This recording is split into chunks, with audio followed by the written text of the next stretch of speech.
सौरभ के तीन बहिनिया तीनों के तीनों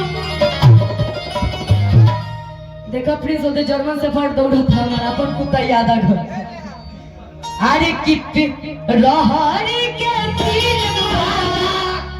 तीनों का चला सौरभ जी के तीनों बहिनिया तीनों चला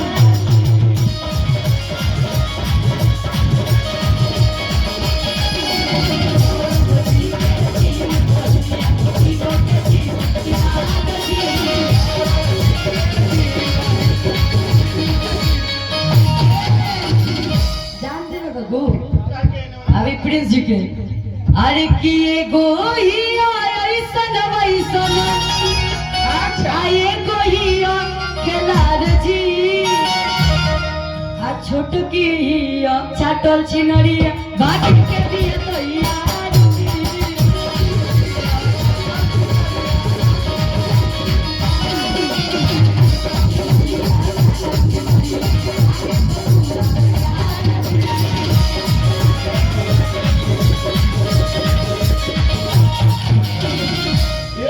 साचो का हम बरती पर हम न भागे रे दादा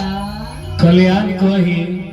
कि प्रिंस जी सौरभ जी चाहे अजय जी अच्छा जी साहब बान में तो दोसर के हुए तभी ईटा चला के मरल रही चाहे ले वहां के दीदी हारी चला देती कर खाए हाँ चाहे दांते काट लेती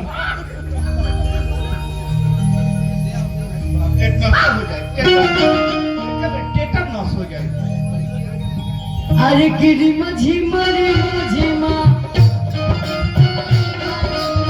गिरी मझी मरे मझीमा देवा पारी सी कइले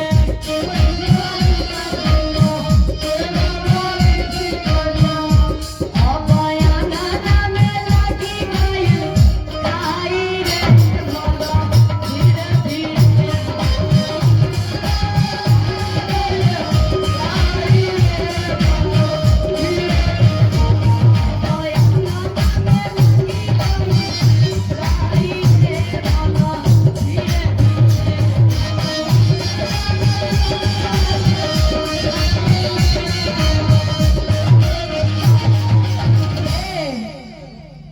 कि पानी भरे चालाली वो छिनरी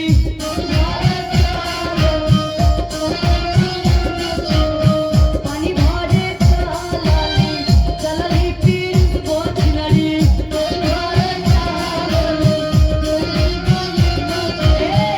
कि अबया नाना में लागी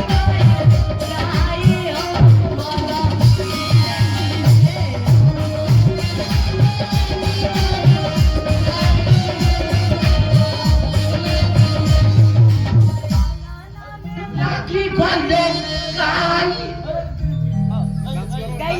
बोलो हेलो हेलो बोलिए तो अरे सुन सर सुन प्यार के धुन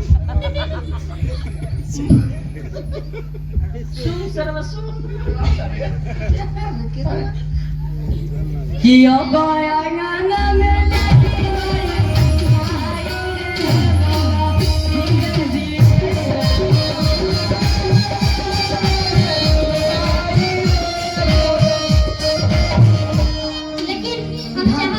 ना गाना कि धावला धूपला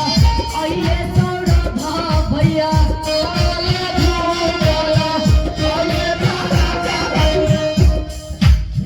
धावला धूपला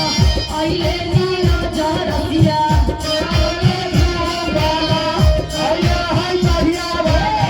धावला धूपला आइले नीरज रसिया आइले धीरज रसिया कि अब सोहारी के दिया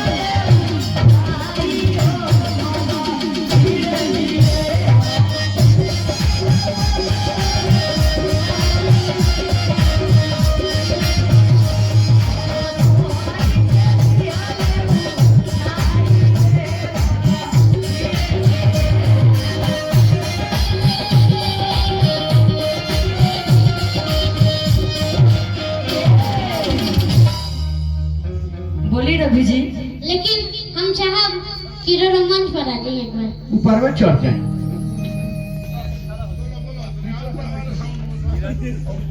एक लेवल थोड़ा और बढ़ा दिया है बेस जल्दी है। डांस नहीं करेंगे बस खाना रहेगा। हाँ खाली नाचे के बा। दो लाइन हमारा तरफ से बेटिया है ना बेटा हूँ अरे बाप रे बाप इतना क्यूटी पाई बना तो बोलो कि गोरखपुर गया छापा में कि गईनी गाजीपुर गन्ना लखनऊ में चलो बाबू तार कंपटीशन का कौन स्वाद नहीं मिला